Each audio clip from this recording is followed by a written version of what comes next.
Brought to you by V-Guard. નમસ્કાર, ટીવી9 સમાચાર સાથે હું છું જિજ્ઞાસા। સમાચાર દાહોદથી એમપીથી લગ્ન પતાવી પરત આવતી જાનમાંથી કન્યાનું અપહરણ થયું હોવાના સમાચાર મળી રહ્યા છે।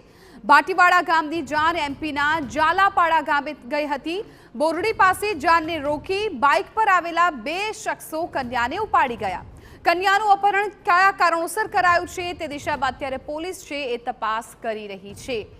નવવધુના હજુ લગ્ન થયા હતા। બંને લગ્ન ગ્રંથિમાં બંધાયા અને જાન પરત ફરતી હતી। એ સમયે કોઈક બાઇક સવાર છે એ આવે છે અને આ કન્યાને લઈ જાય છે। અમારા સંવાદદાતા પ્રિતેશ પંચાલ વધુ જાણકારી આપી રહ્યા છે। પ્રિતેશ, ભાટીવાડાથી એક જે જાન ગઈ હતી મધ્યપ્રદેશના જે ઝાલાવાડા ગામે ગઈ હતી તે દરમિયાન લગ્નની વિધિ જે પતાવી તે પરત આવી રહી હતી। તે દરમિયાન નવા ગામ જે ચોકડી છે ત્યાં અચાનક 5 થી 7 જે બાઇક ચાલકો તે આવ્યા હતા અને જાનને રોકી હતી। કહેવાય છે કે બંદૂકની અણી જે દુલ્હન હતી તેનું ઉતારીને અપહરણ કરીને અત્યારે ભાગી ગયા છે। હાલ પોલીસ ફરિયાદ દાખલ કરવામાં આવી છે। અપહરણની ગુનો દાખલ કરવામાં આવ્યો છે। સાથે સાથે પોલીસે મધ્યપ્રદેશની અંદર ધામા નાખ્યા છે અને જે આરોપીઓ છે તેમને ઝડપી પાડવામાં તજવીજ હાથ ધરી છે। બિલકુલ પ્રિતેશ, આભાર સમગ્ર માહિતી બદલ। તો હાલ પોલીસે આ મામલે તપાસ છે શરૂ કરી છે।